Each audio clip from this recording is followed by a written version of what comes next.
हे students, आज के हमारे इस लेक्चर में हम एक्सरसाइज 2.2 के क्वेश्चन नंबर 2 का फिफ्थ पार्ट सॉल्व करेंगे। तो चलिए फिर देखते हैं इसमें क्या कहा गया है।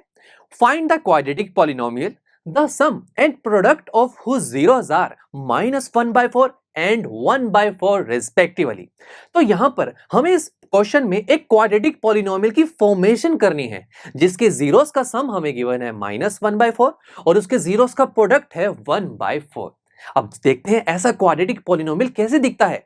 स्टूडेंट्स, एक क्वाड्रेटिक पॉलिनोमियल की फॉर्मेशन के लिए हमें क्या चीजें चाहिए, इसे देखने के लिए सबसे पहले हम एक क्वाड्रेटिक पॉलिनोमियल की जनरल एक्सप्रेशन लिखते हैं जो कि होता है ax square plus bx plus सी।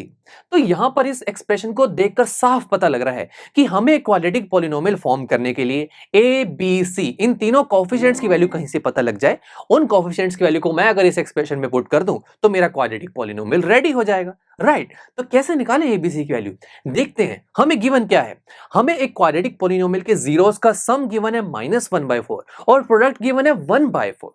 जीरोस की बात की जा रही ना, ठीक है, हम जीरोस लेट कर लेते हैं, हमें जीरोस तो नहीं पता, उनके सम और प्रोडक्ट के बारे में पता है ना, तो लेट कर लेते हैं कि यहां पर जीरोस हैं, एक जीरो है अल्फा और दूसरी जीरो है बीटा। दो ही जीरोस होंगे बिकॉज यहां पर क्वाड्रेटिक पॉलिनोमियल की डिग्री 2 है, जितनी डिग्री होती है उतनी ही हमारे पास नंबर ऑफ जीरोस आते हैं।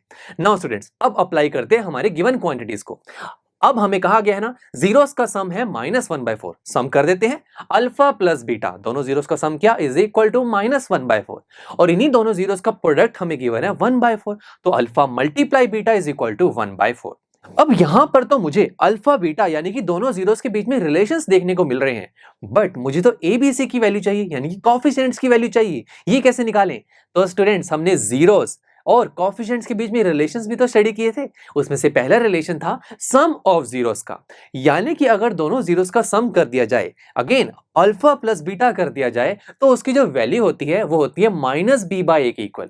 एंड सिमिलरली अगर दोनों जीरोस का प्रोडक्ट कर दिया जाए यानी कि अल्फा मल्टीप्लाई बीटा करें तो उसकी वैल्यू इक्वल होती है c/a के इक्वल।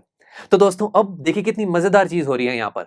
फर्स्ट कॉलम में देखूं तो मैंने शुरू में तो बताया कि अल्फा प्लस बीटा की वैल्यू है -1/4 और अब मैं कह रहा हूं कि अल्फा प्लस बीटा की वैल्यू हम पढ़कर आए हैं जो कि होती है -b/a के इक्वल। तो अगर मैं इन दोनों को इक्वेट कर दूं तो -b/a की वैल्यू हो जाएगी इक्वल -1/4 के। तो यहां पर आप देख रहे हैं कोएफिशिएंट्स के बीच में रिलेशन आ रहे हैं और कोएफिशिएंट्स की वैल्यू तो निकालनी है मुझे। नेक्स्ट सेकंड कॉलम में देखिए, अल्फा मल्टीप्लाई बीटा की वैल्यू है 1/4, बट मैंने अभी आपको बताया कि अल्फा बीटा की वैल्यू तो c/a की इक्वल होती है। अगेन दोनों को इक्वेट करेंगे तो c/a की वैल्यू आ जाएगी 1/4। तो चलिए इन दोनों इक्वेशंस को अब मैं दोबारा से लिखता हूं। अब यहां से एबीसी की वैल्यू हम फाइंड आउट करेंगे। फर्स्ट इक्वेशन में अगर मैं क्रॉस मल्टीप्लाई ऑपरेशन लगाऊं तो ये बनेगा -4b is equal to -a, minus से माइनस कैंसिल आउट हो जाएंगे तो 4b is equal to a। ऐसी सेकंड इक्वेशन में क्रॉस मल्टीप्लाई ऑपरेशन लगाएं तो a इज इक्वल टू क्या हो जाएगा 4c।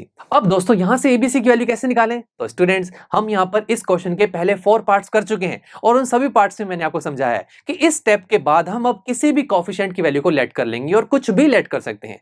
लेट से मैं यहां पर b की वैल्यू को लेट कर लेता हूं, कोई भी नंबर लेट कर सकते हैं दोस्तों, 1 2 3 या -1 2 3 कुछ भी लेट कर लीजिए। लेट से मैं यहां पर कैलकुलेशन को सिंपल बनाने के लिए नंबर लेट कर रहा हूं 1, तो let b is equal to 1। अब b की वैल्यू 1 हो चुकी है दोस्तों, तो देखिए हमने देखा है कि 4b is equal to a है, यहां पर b की वैल्यू 1 पुट कर दी जाए तो a की वैल्यू आ जाएगी। तो लिखते हैं 4b is equal to a है ना, तो 4 मल्टीप्लाई 1, b की वैल्यू को 1 पुट किया, इज इक्वल टू a, तो यहां से a की वैल्यू क्या आ गई है 4। तो देखिए b की वैल्यू को लेट किया, a की वैल्यू 4 आ रही है, अब कौन रह गया? c रह गया। c को कैसे निकालें देखते हैं। अगर मैं देखूं a is equal to 4c भी तो लिखा हुआ है, ये तो बहुत बढ़िया हो गया। अब a is equal to 4c में मैं अगर a की वैल्यू पुट कर दूं तो c की वैल्यू आ जाएगी। पुट करते हैं, तो पुट करते हैं a is equal to 4c, a की वैल्यू 4 पुट की तो बन गया 4 इज इक्वल टू 4c। तो देखिए 4 के डिनोमिनेटर में जाएगा, 4 से 4 कैंसिल आउट, तो c की वैल्यू हमारे पास आ जाएगी 1। तो देखा b की वैल्यू को 1 लेट किया, a और c की वैल्यू वहां से हमारे पास आ गई। तो चलिए abc तीनों की वैल्यूज हमारे पास आ चुकी हैं, उसे अब हमारे जनरल एक्सप्रेशन में पुट कर देते हैं। सबसे पहले ax स्क्वायर, a की वैल्यू पुट करेंगे, यहां पर क्या है 4, तो ये हो जाएगा 4x स्क्वायर, प्लस है bx, b की वैल्यू 1 है तो प्लस x हो जाएगा, प्लस सी की वैल्यू भी 1 है तो +1, तो फाइनल क्वाड्रेटिक पॉलिनोमियल बन गया 4x² + x + 1, यानी कि ये एक ऐसा क्वाड्रेटिक पॉलिनोमियल है जिसके जीरोस का सम है -1/4 और उनके जीरोस का प्रोडक्ट है 1/4। नाउ स्टूडेंट्स, अगर आप लेट्स से यहाँ पर b की वैल्यू को 1 पुट ना करते, लेट्स से 2 पुट कर देते, 3 या -2 -3, तो स्टूडेंट्स आपके पास जो क्वाड्रेटिक पॉलिनोमियल आता वो कुछ और तरीके का दिखता आपको। बट स्टूडेंट्स अगेन उस क्वाड्रेटिक पॉलिनोमियल में एक ही कंडीशन सेटिस्फाई होनी थी कि वहां पर जीरोस का सम -1/4 होता और प्रोडक्ट 1/4। तो स्टूडेंट्स ऐसे करते करते आप इनफाइनाइट क्वाड्रेटिक पॉलिनोमियल बना सकते हैं, बट यहां तो हमें सिर्फ एक ही क्वाड्रेटिक पॉलिनोमियल बनाने के लिए कहा गया था, तो हमने वो फॉर्म कर दिया। बट जरूरी नहीं है दोस्तों कि अब b = 2 करेंगे तो गलत हो जाएगा। नो फ्रेंड्स, आप 2 लिखेंगे तो क्वाड्रेटिक पॉलिनोमियल अलग तरीके का आएगा, कोई बात नहीं, वो भी सही होगा, बिकॉज वो भी हमारी अपनी इस गिवन कंडीशन को सेटिस्फाई करेगा। तो स्टूडेंट्स अब हम नेक्स्ट लेक्चर में हमारे इस क्वेश्चन 2 का लास्ट पार्ट जो कि 6th पार्ट उसे सॉल्व करेंगे। So see you in the next lecture. I am sure students आपको ये लेक्चर काफी पसंद आया होगा और ऐसे ही मजेदार तरीके से अपने हर एक कॉन्सेप्ट क्लियर करने के लिए डाउनलोड कीजिए PUStack ऐप को, जहां पर आपके पास और भी बहुत सारे ऑप्शंस होंगे, जैसे कि back exercise solutions, tip videos, sample papers and much more. So what are you waiting for? Download the app now.